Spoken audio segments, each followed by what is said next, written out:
Bonjour à tous. Aujourd'hui, là, sur la chaîne Kanjian, on va pas te parler de Flipper Zero ni de Chameleon Ultra. On va reprendre quelque chose que j'ai pas repris depuis un moment. On va vous présenter un livre. Bienvenue à la bibliothèque de Kanjian. Aujourd'hui, le livre que je vais vous présenter, ce sont l'histoire des codes secrets de Simon Syme, de l'Égypte des pharaons à l'ordinateur quantique. Donc, c'est un bouquin qui a quand même quelques années maintenant, hein, depuis qu'il a rédigé. Ça fait, je vais pas vous spoiler, avec les annexes, 490 pages environ.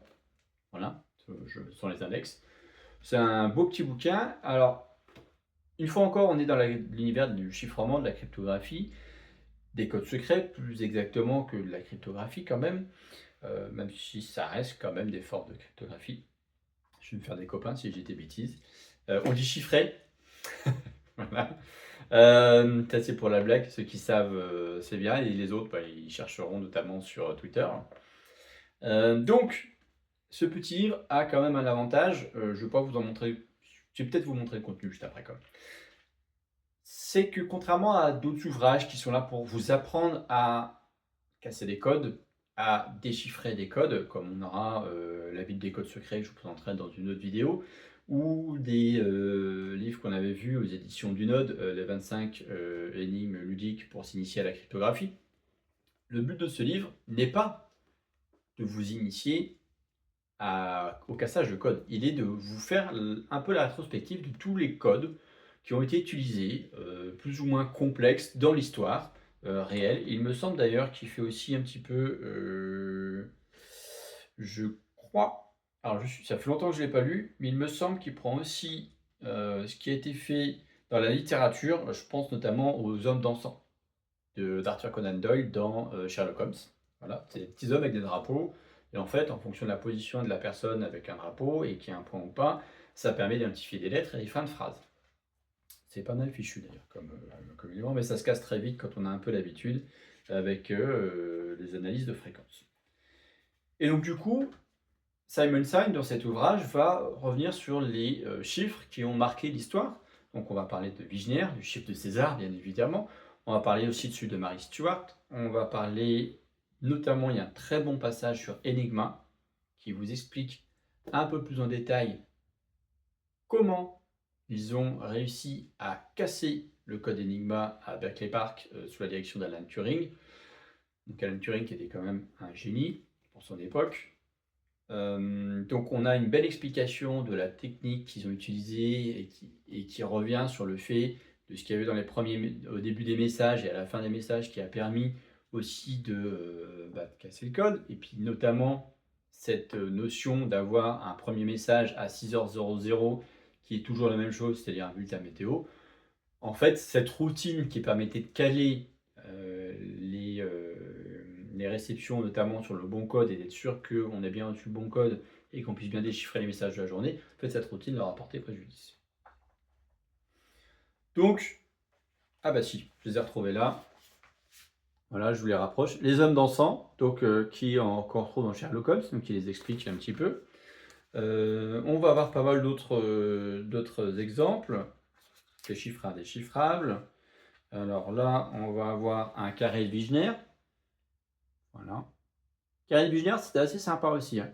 Ça se casse assez facilement, le chiffre de Wigner, notamment le carré de Wigner, avec un petit peu de logique et un petit peu de jugeote. Donc là, c'était, il me semble que c'était le tableau d'encodage. Voilà. Donc là, par exemple, on a des schémas aussi dedans. Donc la version simplifiée du schéma d'encodage d'Enigma, enfin du mécanisme de codage d'Enigma, voilà, en version simplifiée. C'est-à-dire qu'Enigma, hein, on avait pas mal de choses, il y avait des claviers, il y avait des switches qu'on mettait, après on avait des rouleaux, entre 3 et 6 rouleaux, ça dépendait, la marine avait 6 rouleaux. D'ailleurs, si vous allez au hack cette année, ou les années suivantes, notamment l'ARCI, je ne dis pas de bêtises, puisque je n'ai pas la mémoire dis donc. Donc c'est une association sur la cryptographie en France et qui amène des machines d'avant-guerre, des machines de la guerre aussi sur le chiffrement. Donc c'est assez rigolo. Et puis ils ont toujours des petits exercices, des petites énigmes qu'on peut faire sur les stands et qui nous fournissent des bons challenges, notamment aussi pendant le hack. Donc on a vraiment un beau passage sur l'attaque d'Enigma. qui est assez long, mais c'est important. On a des photos, ce qu'ils appelaient la bombe en action, voilà. Hop. Donc c'est vraiment un très bon bouquin. Ça fait peut-être un peu moins de 500 pages. Moi j'avais vraiment dit 490 pages, mais 450 avant les annexes. Voilà, on a des chiffres comme ça qui sont argentins, hein, le code de Picpen, qui sont assez simples quand on a un petit peu la main. Donc on a pas mal de choses là-dessus qui vont vous permettre d'arriver. Donc allez, on a 481 pages avec le glossaire. Et après on a des pages de remerciements, bien évidemment, pour remercier tous les gens qui ont permis de faire cet ouvrage-là.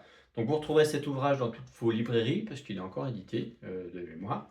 Vous le retrouverez aussi sur la plus grande librairie, où je vous mettrai un lien, c'est-à-dire Amazon. Même si je ne peux que vous inciter quand même à aller vous procurer ce genre d'ouvrage. Donc, Histoire de code secret de Simon Singue, ce que je ne peux que vous recommander, c'est d'aller vous procurer cet ouvrage directement dans vos librairies, parce que ça sera quand même beaucoup plus sympa de faire vivre vos petits libraires. Maintenant, si vous n'avez plus à côté de chez vous, malheureusement, bon, Amazon sera votre exutoire pour pouvoir vous le procurer.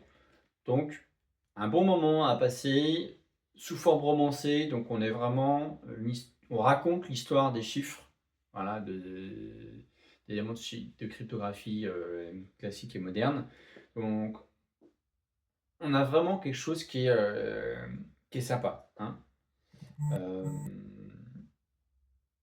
C'est vraiment quelque chose de bien fichu, qui vous emmène, qui vous permet d'avoir une bonne base de connaissances sur tous les chiffres qu'on a eus et un peu les défauts qu'il y avait sur ces chiffres, etc. Donc c'était vraiment pas mal. Je vous recommande chaudement. Alors l'exemplaire que j'ai en main à l'époque était à 6,95 €. Donc pour un bon moment à passer, c'est vraiment pas cher. Voilà, et en plus avec un peu de chance, vous pouvez même le trouver d'occasion sur des sites de seconde main. Alors, j'ai cité Amazon, donc je vais me permettre. Voilà, on va avoir Momox, Rakuten et Le Bon Coin. Voilà, j'en ai fait 3. Je pense que j'aurai pas de soucis du coup. Voici donc un bon bouquin que je vous recommande très chaudement. Merci à vous d'avoir suivi cette vidéo et à très bientôt pour d'autres vidéos sur des ouvrages ou d'autres sujets, hein, sensibilisation et pourquoi pas aussi Flipper Zero chez Melo Ultra. Voilà, je vous dis à très bientôt. Merci, ciao!